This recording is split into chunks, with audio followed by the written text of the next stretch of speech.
Selamat datang di channel Rumah Gadget.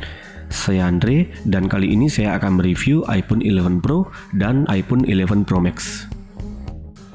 Kalau kita melihat kalender, ini sudah bulan Agustus tahun 2020, di mana Apple akan merilis iPhone 12 pada bulan September. Jadi lebih baik membeli iPhone 11 Pro Series atau menunggu iPhone 12 Series? Ikuti terus video ini dan Anda akan tahu jawabannya di akhir video. Jadi sekarang kita akan bahas dulu iPhone 11 Pro dan 11 Pro Max. Dari sisi desain, kedua smartphone ini menggunakan bahasa desain yang sama. Di sisi depan menggunakan layar dengan model poni yang sama dengan iPhone X series, dan dari sisi belakang dibalut material kaca dengan finishing doff yang sangat elegan. Finishing doff pada bodi belakang kedua smartphone ini membuat sidik jari tidak mudah menempel.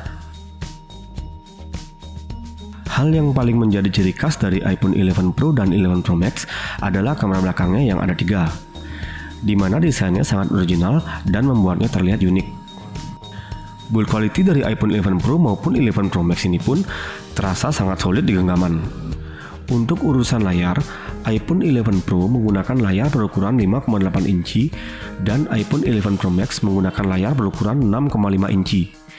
Kedua smartphone ini memiliki kualitas layar yang sangat bagus. Layarnya sangat memanjakan mata saat digunakan untuk menonton video. Hal ini dikarenakan iPhone 11 Pro maupun 11 Pro Max sama-sama menggunakan panel layar Super Retina XDR dengan jenis OLED. Untuk penggunaan harian, saya pribadi lebih menyukai dimensi dari iPhone 11 Pro karena lebih pas di genggaman dan lebih ringan. Sedangkan iPhone 11 Pro Max terasa agak besar dan berat. Hal ini wajar karena dimensi iPhone 11 Pro Max lebih besar dari iPhone 11 Pro. Di samping itu terdapat perbedaan kapasitas baterai, di mana pada iPhone 11 Pro dibekali dengan baterai berkapasitas 3046 mAh dan iPhone 11 Pro Max dibekali dengan baterai berkapasitas 3969 mAh. Untuk keamanan, karena sudah menggunakan desain layar penuh, baik iPhone 11 Pro maupun 11 Pro Max sudah tidak menyertakan fingerprint lagi. Sebagai gantinya, kedua smartphone ini sudah memiliki Face ID yang performanya sangat cepat. Berikutnya kita akan membahas performanya. Baik iPhone 11 Pro maupun 11 Pro Max sama-sama menggunakan chipset A13 Bionic dengan RAM sebesar 4GB. Chipset A13 Bionic sampai saat ini masih menjadi chipset terkencang dari Apple.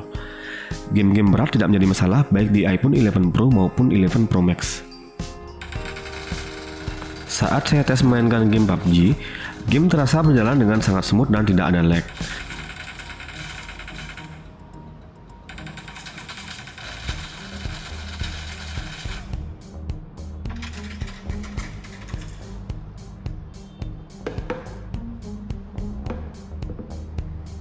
Namun untuk digunakan bermain game, saya pribadi lebih suka menggunakan iPhone 11 Pro Max. Karena layarnya lebih lega sehingga experience yang diberikan saat bermain game terasa lebih menyenangkan.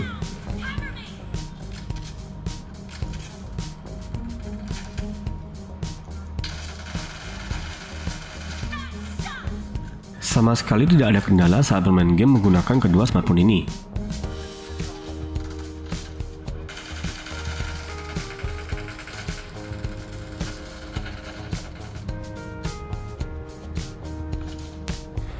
Untuk yang baru gabung, jangan lupa subscribe dan aktifkan loncengnya ya.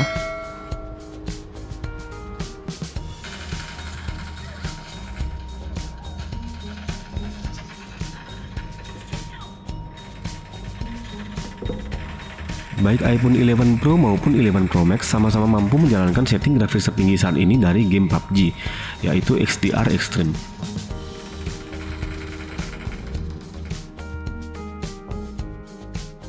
Baik iPhone 11 Pro maupun 11 Pro Max sama-sama dilengkapi dengan 3 kamera belakang dengan konfigurasi yang sama, yaitu kamera utama beresolusi 12 MP, kamera telefoto beresolusi 12 MP, dan kamera ultrawide beresolusi 12 MP. Dan untuk kamera depannya, baik iPhone 11 Pro maupun 11 Pro Max sama-sama dilengkapi dengan satu kamera beresolusi 12 MP dengan aperture sebesar 2.2. Uniknya, semua kamera dari iPhone 11 Pro dan 11 Pro Max ini memiliki resolusi 12 MP. Apa ini kode dari Apple bahwa iPhone 12 sangat spesial? Jadi kita tunggu saja sampai iPhone 12 dirilis. Kembali ke kameranya, iPhone 11 Pro dan 11 Pro Max ini sama-sama memiliki UI kamera yang sederhana. Beralih ke mode ultrawide maupun telefoto terasa sangat mudah. Mode telefotonya mampu melakukan optical zoom sampai 2 kali dan mampu melakukan digital zoom sampai 10 kali.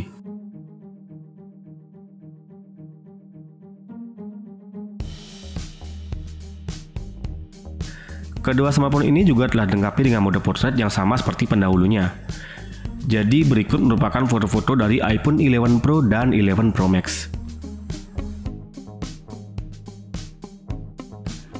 Dalam kondisi cukup cahaya, iPhone 11 Pro dan 11 Pro Max mampu menghasilkan foto yang bisa dikatakan sama.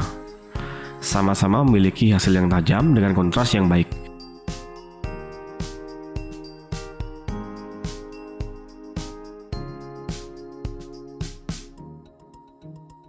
Begitu juga dengan kamera ultrawide-nya, memiliki sudut pandang yang lebar dengan hasil yang baik.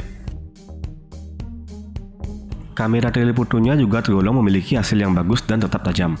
Hanya saja saat digunakan zoom in sampai 5 kali dan 10 kali, ketajamannya mulai berkurang. Hal ini wajar karena zoom optikal hanya bisa sampai 2 kali. Apabila lebih dari 2 kali, itu akan menggunakan zoom digital.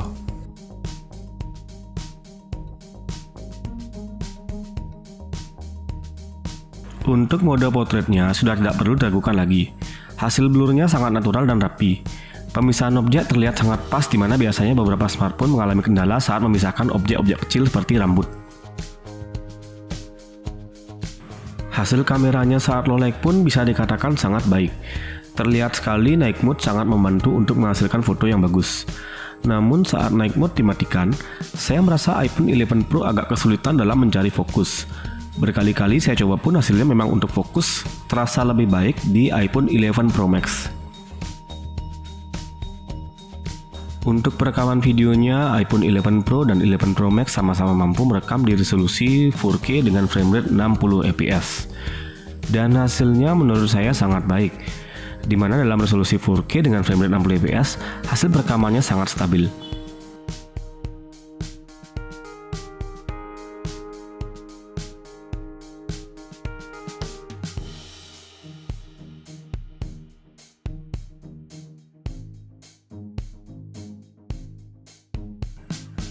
Bahkan kamera depannya juga mampu merekam di resolusi 4K dengan frame rate 60 fps dengan sangat stabil. Hal ini merupakan peningkatan yang sangat baik. Jadi iPhone 11 Pro maupun 11 Pro Max ini sudah bisa menunjang kebutuhan bagi konten kreator yang suka membuat vlog. Kesimpulannya, apakah iPhone 11 Pro dan 11 Pro Max ini recommended? Dan lebih baik membeli iPhone 11 Pro atau 11 Pro Max? Menurut saya, sebelum Anda membeli iPhone 11 Pro maupun 11 Pro Max, pertimbangkan dulu matang-matang apakah Anda benar-benar membutuhkan smartphone dengan performa super kencang, kemampuan perekaman video yang sangat baik, sangat mementingkan brand, dan Anda mempunyai budget yang sangat tinggi. Karena jika kita melihat harganya, iPhone 11 Pro dan 11 Pro Max ini tidaklah murah.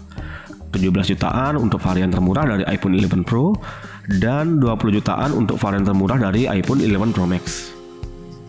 Jadi jika alasan-alasan tadi tidak Anda penuhi, lebih baik jangan memaksakan untuk membeli iPhone 11 Pro maupun 11 Pro Max, karena masih banyak smartphone lain yang lebih murah dan tidak kalah bagus.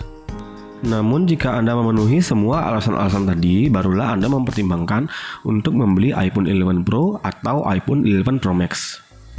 Jika Anda membeli smartphone untuk digunakan sehari-hari, di mana Anda suka mengambil foto maupun video, dan Anda tidak menyukai smartphone yang terlalu besar, ada baiknya Anda membeli iPhone 11 Pro. Di samping harganya lebih murah, semua fitur yang ditawarkan sama persis dengan iPhone 11 Pro Max. Yang berbeda hanya ukuran layarnya dan kapasitas baterainya. Namun jika Anda membeli smartphone untuk kebutuhan gaming, menonton video berjam-jam, dan Anda tidak masalah dengan smartphone yang besar, maka lebih baik Anda membeli iPhone 11 Pro Max. Karena layarnya yang berukuran 6,5 inci sangat lega dan nyaman dilihat. Kapasitas baterainya yang sedikit lebih besar juga mampu untuk menemani hari lebih lama. Nah, karena sekarang sudah pertengahan tahun 2020, di mana sebentar lagi Apple akan merilis iPhone 12, maka akan muncul pertanyaan baru. Lebih baik membeli iPhone 11 Pro Series atau menunggu iPhone 12 yang akan dirilis sebentar lagi? Jadi jika Anda sudah tidak sabar ingin membeli smartphone, tidak ada salahnya untuk membeli iPhone 11 Pro Series, karena iPhone 11 Pro Series sudah sangat bagus. Namun jika Anda masih bisa bersabar dan mempunyai budget lebih, ada baiknya Anda menunggu iPhone 12 sebentar lagi, karena tentunya akan ada peningkatan dan perubahan yang patut ditunggu di iPhone 12 nanti.